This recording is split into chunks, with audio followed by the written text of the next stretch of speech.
Hello everyone, it's me, Angela Martin, and welcome to another QuickCast. Now this is our final episode of our notes series for iPadOS 16 as well as macOS 13 Ventura.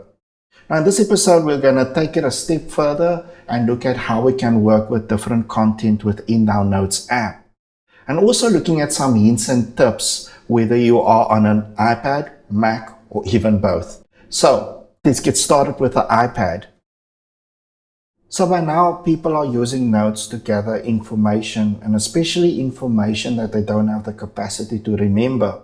Now, in my case, I'm using Notes specifically for planning events or for a trip, or even to use as a study guide to gather all of my study material. And I'm going to use that approach for this instance. So I'm going to go into my Notes.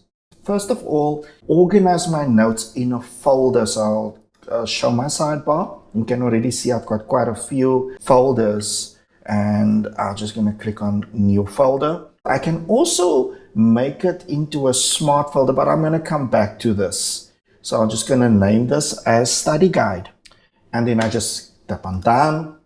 And I'm also going to create a subfolder in there, and I will click on the new folder button again. And I'll call this as my tutorial folder, or just short tuts. So it will come up as a separate folder, but you can just click and drag that folder. Be careful not to drag it over, otherwise it's gonna make a separate window. You just drag it on top of that folder and you will see a drop down arrow will appear. If you click on that arrow, it will expand and show you your subfolders. Now that I've got my subfolder, I'm going to go into my subfolder and I'm going to create a new note, and I'm going to call this tuts. I want to get all my study material from the Apple device support course. So I'll go into split view and I go into my Safari browser, and it's quite a lot of information in this website. It's actually training.apple.com, but I went to the next page. So all I do is I'm going to assign it a little bit more screen real estate, and I can see it gives me an outline. In fact, I'm going to start with my outline. So I'm going to go one step back on my notes, and I'm going to go to my study guide folder, and I'm going to create a new note in that, and I'm going to use this as my study outline. So now I can actually just add this to it. Now I'm going to show you guys how to select certain words, or even if it's links. So what I figured out was, if you tap and hold on the side of the link, it will select the word and not the link. Be careful, because if you tap and hold on the link, it will select or open that link in a separate window, and you can expand it, open it in the background, and so on. However, I just wanted to select the word. Now those two handles will pop up, and you can just drag the one handle out, and it's selected. Now I can drag that getting started word by tapping and holding it and dragging it onto my note. So, and I can then continue to do the same thing. For now, I'm just going to type in the other words as well and bullet it as well. So now that I have my outline, I can now start adding my different links into my tutorials note. So I'm going to go back and I'm going to go into my tutorials folder, tutorials notes, and I'm actually going to start with my iPhone and iPad. So I'm going to make this my heading of my first set of links. So again, I'll tap and hold and select, and then tap and drag that straight into top. And also what I'm going to do is I'm going to make it into a subheading, and there we go. So now all I do is I can now start adding in my links by just tapping, holding on it, and dragging it straight into my note. That is one way of doing it, but there's even an easier way. So I can start using my QuickNotes to quickly add in my different links, but I can even do it better. You see, I've already started with a note, but I can create this note also to be a quick note, and that makes it possible for me to access it straight within another app, in this instance my Safari browser. So what I'll do is I will close down my Safari browser and it as a separate window. And then all I do is in my tutorials note, I tap and I hold, and I will move it into my QuickNotes. Now you'll see it will still stay within my tutorials folder, but it's now also a QuickNote. If I should go back into my Safari browser and I go to the bottom right hand side with my finger and I swipe upwards, you will see it gives me access to that tutorials note I just made into a QuickNote. And now it's easy for me just to go to the next line. So if I should go into setup and restore iPhone iPad, I then click on backup iPhone iPad and I can add, let me give it a heading first, and I can select the heading and just tap and drag that heading into my note. And then all I do is I can just click on the add link button. So be careful where your insertion pointer is. There we go. And I just say add link, and that will then add that link, and I can go to the next line, to the next page. I can just tap on the link and then again copy and paste the heading or type it in. All I do is I just tap on add link again, and it just works as a conveyor belt, so it makes it much easier. And then I just click on done. If I go back to my note, you will see all that information that I've added through my QuickNote also appears here. So much easier method to use.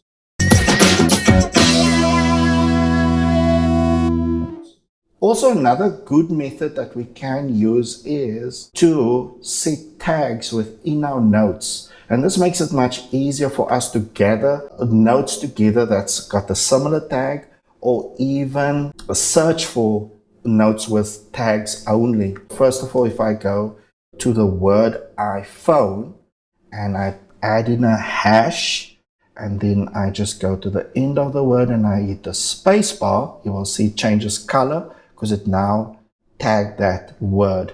Also, I'm going to do it with iPad. Again, go to the end of the word, hit the space bar. Now, these are for words that you already typed in. If you want to start it out, you just immediately type in the hash and it will immediately turn it into a tag. Also, I'm just going to take another note as well. I'm going to go to all my notes and I'm going to take the voice control, and there I already put in a tag over there, but I don't think I added the space. There we go. So that is now also tagged.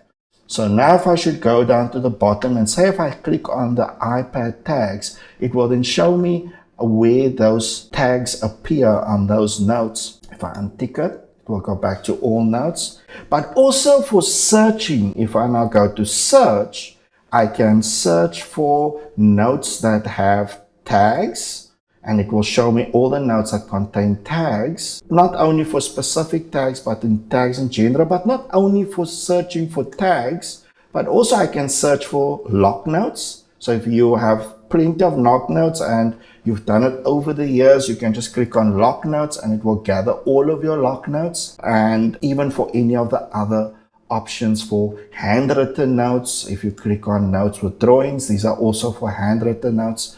Another method where tags become pretty handy is if you want to create smart folders. So if I should now create a new folder and I choose make into smart folder, I want my tags to be the filter, and I can then say use any tag, or I can say use selected tags, and say I want to gather all my notes that refers to iPad. Just click on the iPad, and if I say done, and I call this folder iPads, and done, then you'll see if I now go back, there it is. Only those two notes will appear because those contain the tag. If you have a smart folder and you add in another tag with that iPads, then it will also automatically be in that smart folder. Alternatively, if you want to change the formula of the smart folder, you can simply just tap, hold on it,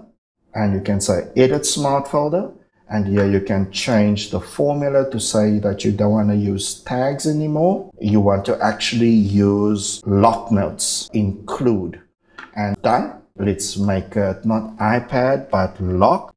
And we say done.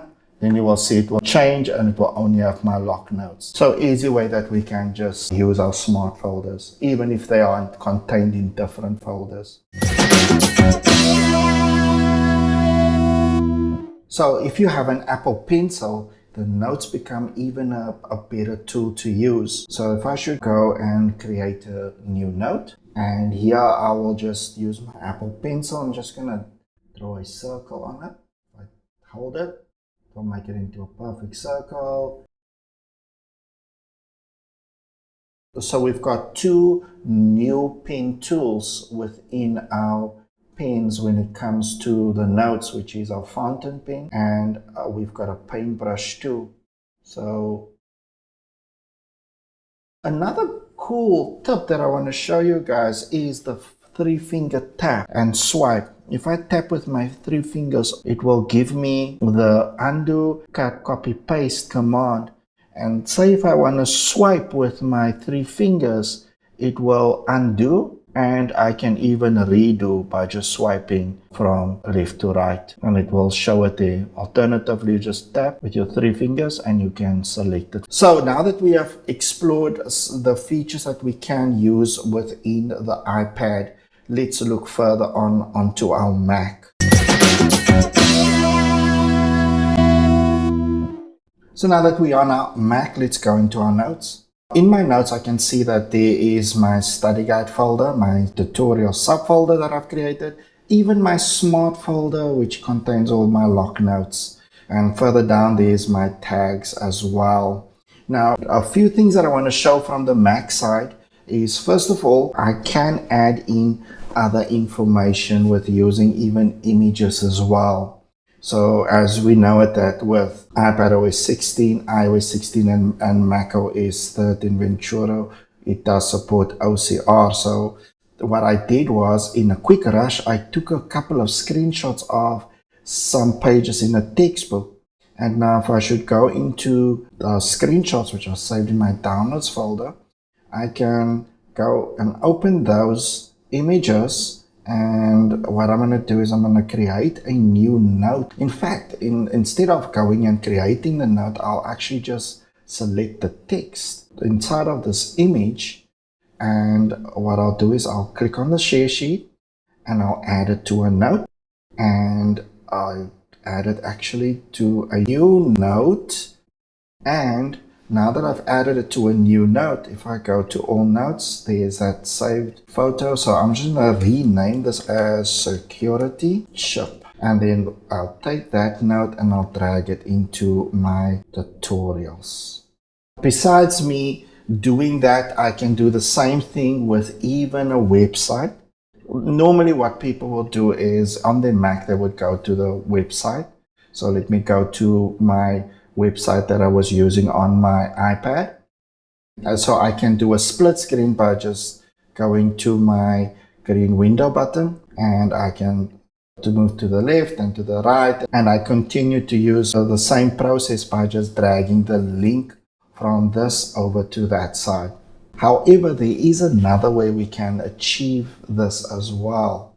So what I'm going to do is I'm going to take it out of full screen mode. And then what I'll do is I'll go back into my note, open this note as a separate window. So I'll double click and I'll go to my window button while I'm still in my notes, and I'll say keep on top. So now I can close down my notes main window, and even if I click on my Safari window, it will not move to the back. It will stay as a floating window. So I can then continue adding in my other links and just dragging it straight from my web page into the notes. I can even go into my other windows as well. So if I go into my Safari, back into my downloads folder to that image, you will see it will stay a floating window, and I can take then this text and copy that across. And so while I'm using my notes, it will just remain as a floating window, and it will stay that way until I close it down and reopen it, or just go back into window